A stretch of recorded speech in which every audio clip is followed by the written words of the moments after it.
going to reference a man by the name of Mark Crispin Miller. He is a professor of media studies at NYU, New York University. He got into some trouble about a month ago after they resumed classes at NYU. He teaches film and media studies, and he also teaches a class called propaganda. So there was an incident with a student who, according to him, came into the class a week after the class started. And she went on Twitter and was asking for him to be fired. So I'm going to read to you exactly what he said. Now, this whole thing started because this class that he teaches on propaganda, he brought in the whole issue of mask wearing. So according to him, he doesn't think that propaganda is an academic subject because he doesn't see the point in, according to him, there's no point in studying it if you are only going to talk about Goebbels, for instance, Hitler's right-hand guy, right? We know about Goebbels, or the Soviet Union. He said that the course is most meaningful if you are going to grapple with propaganda drives ongoing at the time or shortly before. He said this is when he thinks it is most valuable to talk about propaganda as a subject. So in his mind, what better subject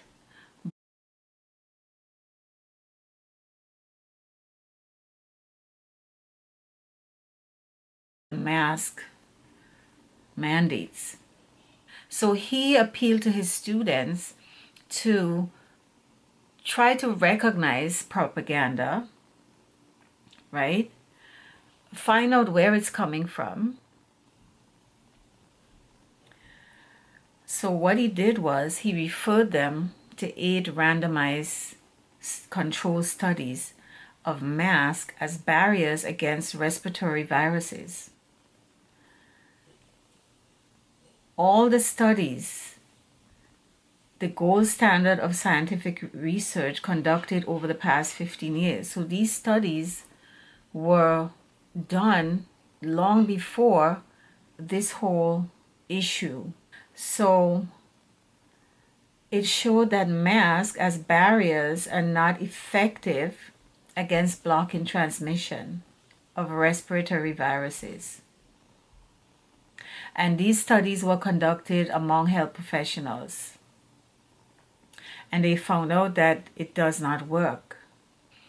So he mentioned these studies, he talked about these studies, and he's saying that these studies are at odds with what we are being told today, right, in the media, that masks are essential and that wearing is caring and things like that. And you're a bad person if you don't wear the mask. He also told them to read studies where masks are effective, because there are studies, right? So you have to be fair, you have to hear both sides. So he said, read the studies where masks are effective.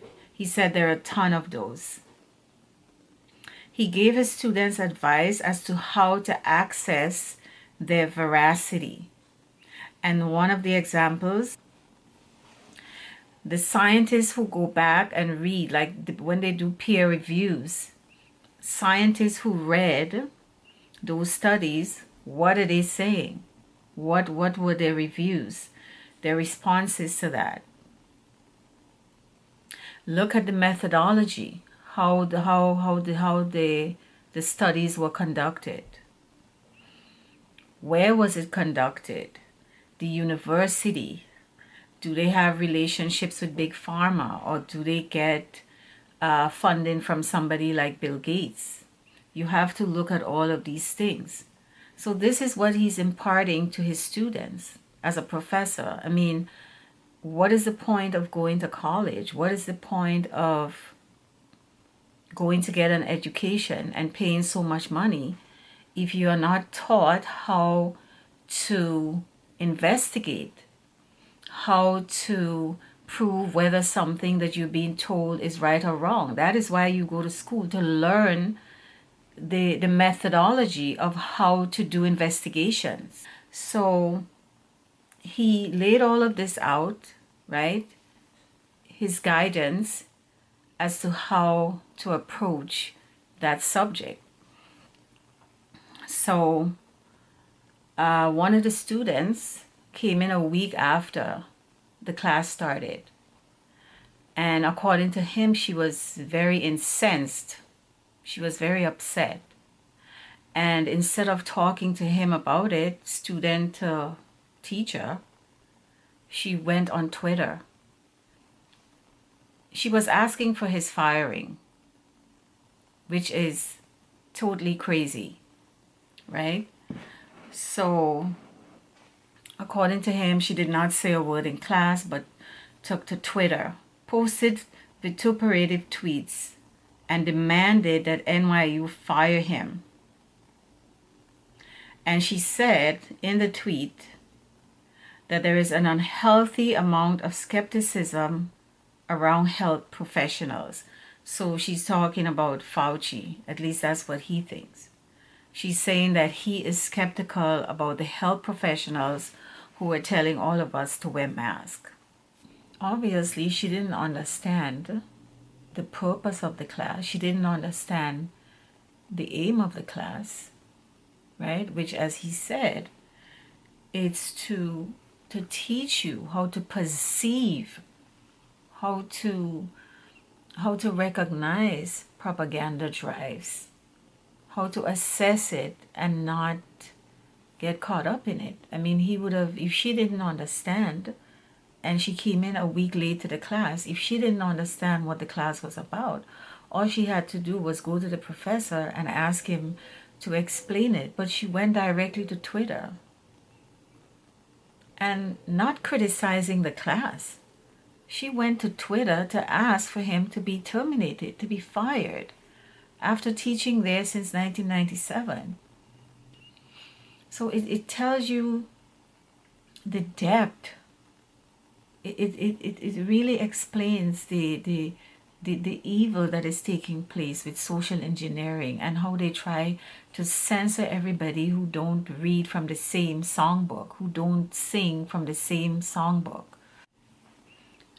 So I think Mark Crispin Miller was targeted, and I think that student is a social engineer. I think she works for the social engineers, and I think she specifically, her purpose was to come into that class knowing the history of that class, knowing that the professor teaches that class.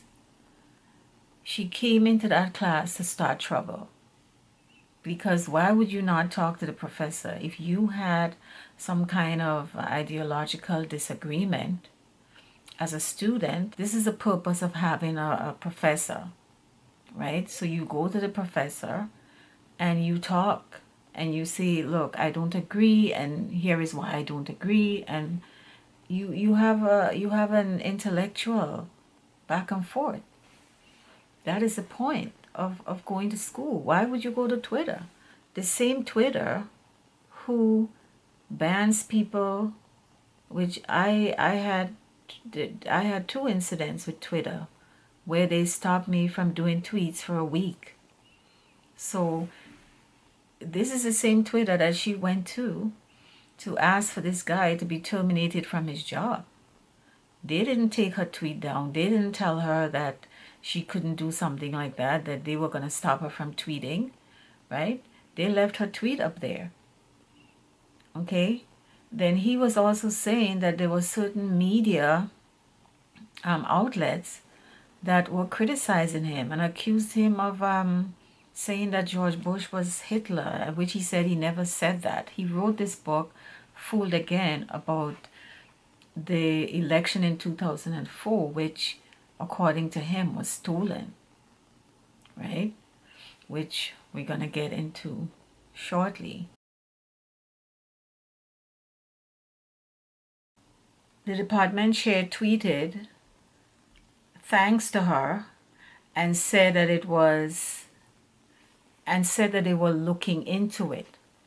So when he saw that the department chair thanked her for doing that tweet and saying that they were going to look into it, he became very concerned, because what do you mean you're going to look into it? And this was even before they approached him and told him anything. So you have to wonder if this was all planned. She came into the class lead, and she's a BLM person. And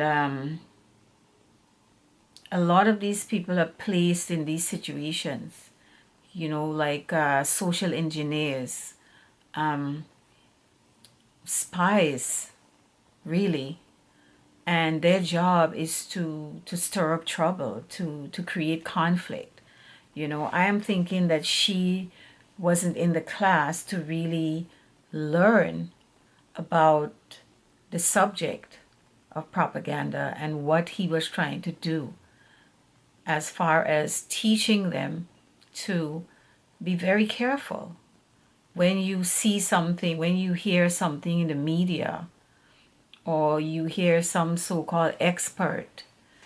You have to be very critical. You have to be very discerning. You have to know how to dissect what they're telling you. So he's outlining the methods by which you do that. That is what teaching is all about. This is why you're going to school. And because we live in a time where we are bombarded by propaganda, we have to be aware of it. And a lot of people are not aware of it, because something he pointed out was we are most susceptible to propaganda when we believe what is being said, right? So if you believe something, so if you are somebody who is on the left and you're more partial to Biden, and Biden comes to you and says something to you, even though it's lies and propaganda, you would tend to believe him because you agree. And the opposite for Trump. If you don't like Trump, you think he's always lying about something, of course, you're not going to believe it. But he could be speaking the truth, but because you don't agree with him or you don't like him, you wouldn't believe what he's saying to you, but believe somebody who is actually lying to you only because you agree with the ideas that they're putting forward, or you just like the person. So he was pointing that out, which is very, very important, because the thing is, we as humans, we are so emotional, and we do, knee-jerk reactions. We don't think a lot of times. Our lives are more, we operate on a more subconscious level. So we don't understand what we are doing. And if people don't point it out to us and say, wait a minute, you have to be more objective. Don't have this knee-jerk reaction because you like someone, or you believe in that idea, or you believe what they're saying, that you just take it as the truth. They could be lying to you, and you don't realize it only because you agree or because you like them. You see? So we have to be careful with that. So she took to Twitter and was asking for him to be fired.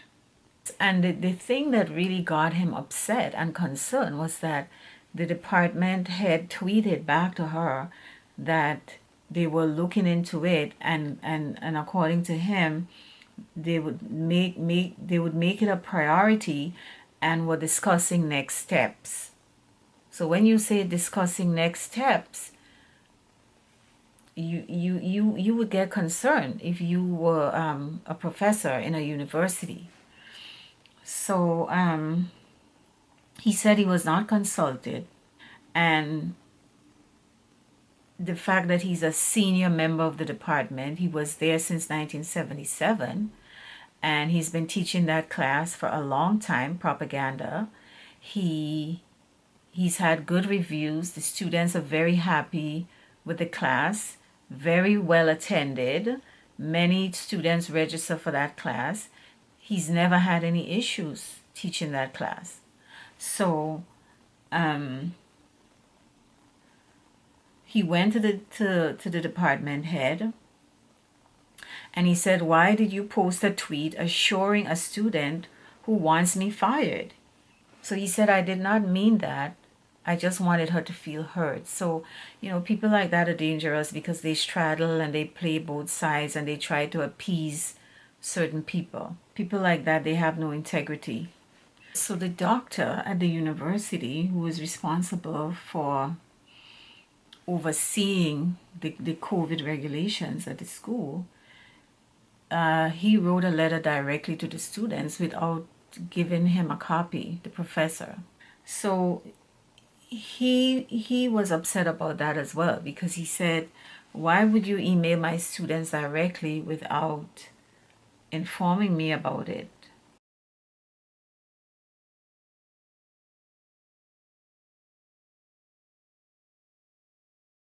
They were getting wrong and dangerous misinformation, and encouraged them to read the CDC report, which they considered authoritative. But Mark Crispin Miller, MCM, is saying that those studies are not randomized and controlled. He said they were observational studies. He said that they were computer models, visualizations, and it was very vague and sloppy. And they would say things like, well, mask may help.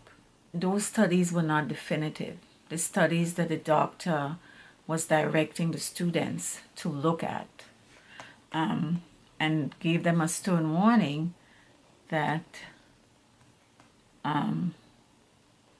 they should abide by the rules. But what he said was, he said, "I'm not telling you to not wear a mask. Those are the rules of the university.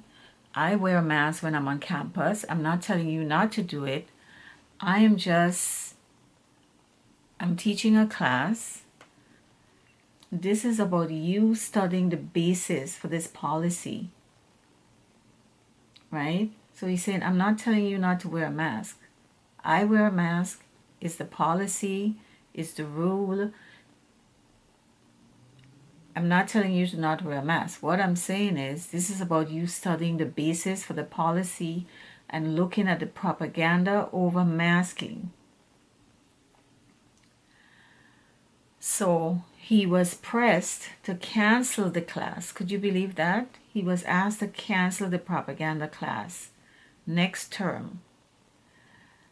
And they told him that it was better for the department, because if he were to teach 2 sections of his film course, he also teaches film, there would be high enrollment and it would benefit the department.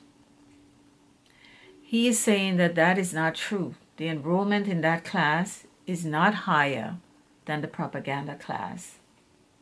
And he saw this as an attempt to rein him in. So that propaganda class is a very popular class. He even said that the students were waitlisted for that class. So obviously they love that professor, they love the class, and they get a lot of value from that class. So just imagine the censorship that is happening here in a university. New York University is Ivy League, I think. So just imagine you pay all this money to go to a university like that.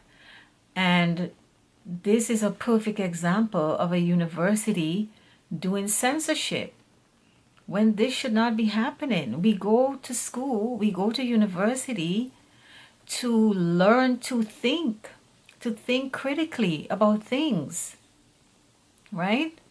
So for this to be happening, and this is quite recent now, right?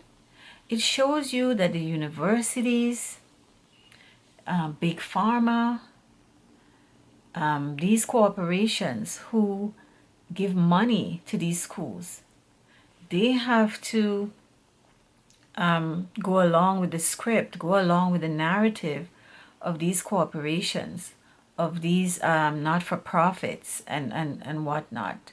People like Bill Gates, who has his hands everywhere, giving money. He gives money to the media, he gives money to universities. So this is what is going on. Obviously, she didn't understand the purpose of the class. She didn't understand the aim of the class, right? Which, as he said, it's to teach you how to perceive, how to recognize propaganda drives, how to assess it and not get caught up in it. I mean, he would have, if she didn't understand and she came in a week late to the class, if she didn't understand what the class was about, all she had to do was go to the professor and ask him to explain it. But she went directly to Twitter and not criticizing the class.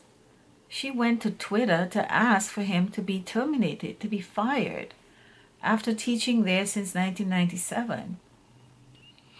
So it tells you the depth.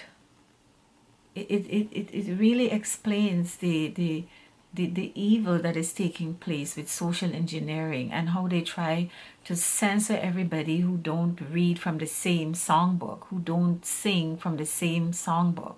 If they're censoring a professor who has taught a class for decades, a class that was well attended, if you are going to censor or try to censor someone who is well regarded in the community, who is a professor at NYU since 1997, just imagine what would they do to me. This is a person who has been attacked so many times. He wrote a book in 2004, Fooled Again, about the election. And this is how I'm going to segue into the issue of elections and voting.